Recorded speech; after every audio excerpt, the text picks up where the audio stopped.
भैया और बहनों, पिछले वीडियो में हमने पहले पाठ का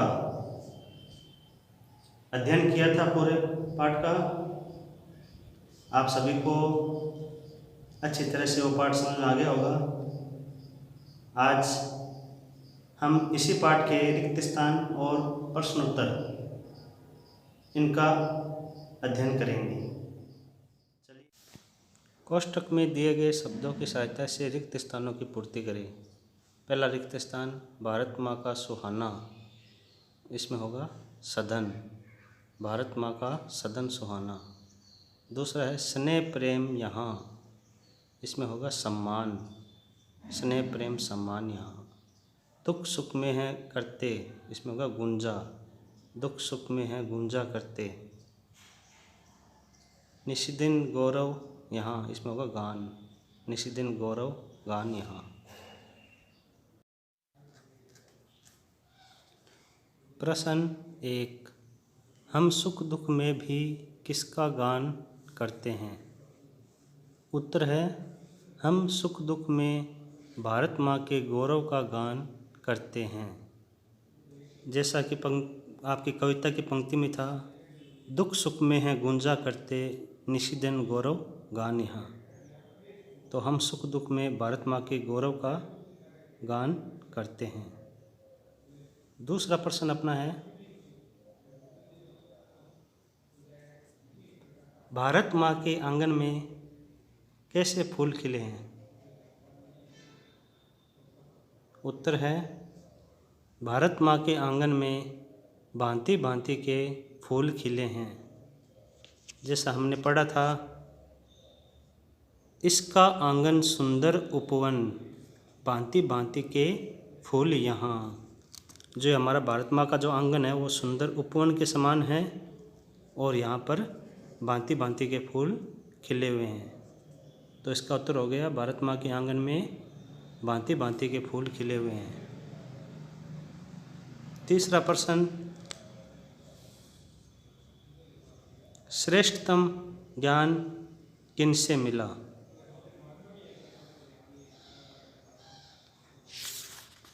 उत्तर है श्रेष्ठतम ज्ञान श्री राम, रहीम और ईसा से मिला। जैसा कि कविता में था अपने, राम रहीम और ईसा से मिला श्रेष्ठतम ज्ञान यहाँ। तो श्रेष्ठतम ज्ञान राम, रहीम और ईसा से मिला। प्रश्न 4, सुलभ एक सा ध्यान यहाँ का क्या आशय है? उत्तर, यहाँ पर सभी को ईश्वर का ध्यान करने का अवसर आसानी से मिल जाता है। कविता में अपनी पंक्ति थी, मंदिर मस्जिद और गिरजाघर में सुलभ एक सा ध्यान यहाँ। सभी व्यक्ति मंदिर मस्जिद और गिरजाघर में जा सकते हैं और वहाँ पर ध्यान लगा सकते हैं। प्रश्न 5, सुख का धाम किसे कहा गया है? उत्तर, सुख का धाम भारत देश को कहा गया है। जैसा कि अपने पाठ का नाम है सुख धाम।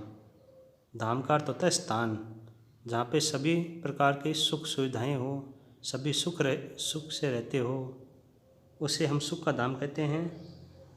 तो इस पाठ में सुख का धाम भारत देश को कहा गया है।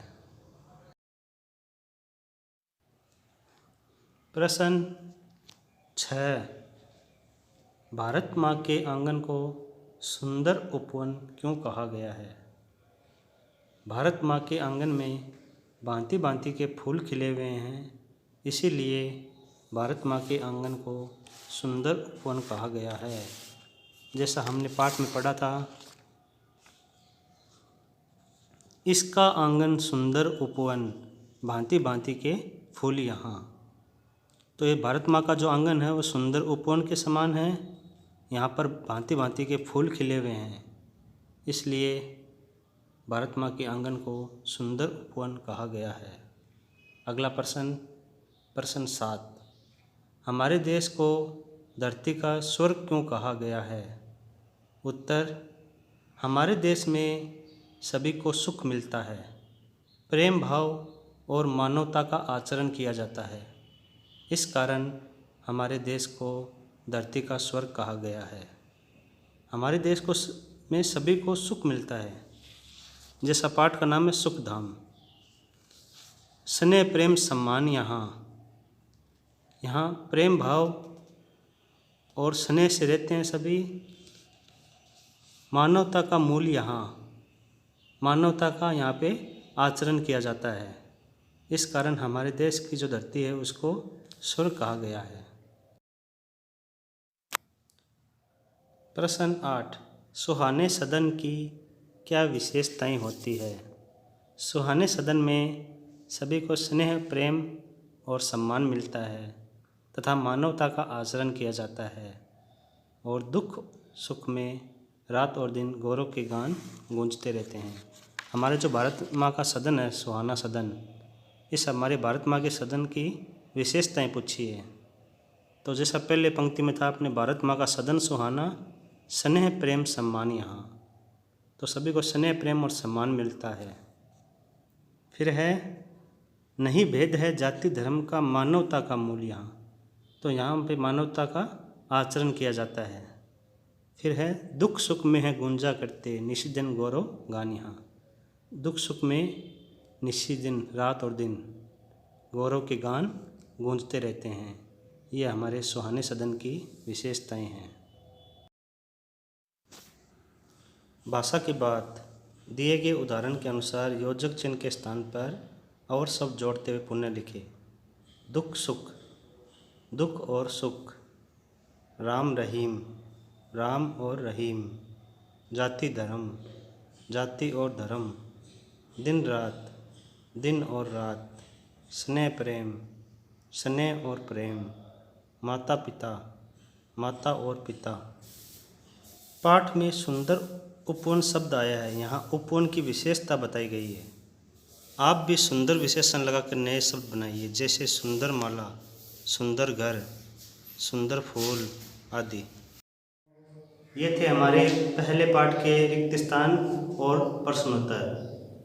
इनको अपनी अभ्यास पुस्तिका में लिखना और याद करना। धन्यवाद।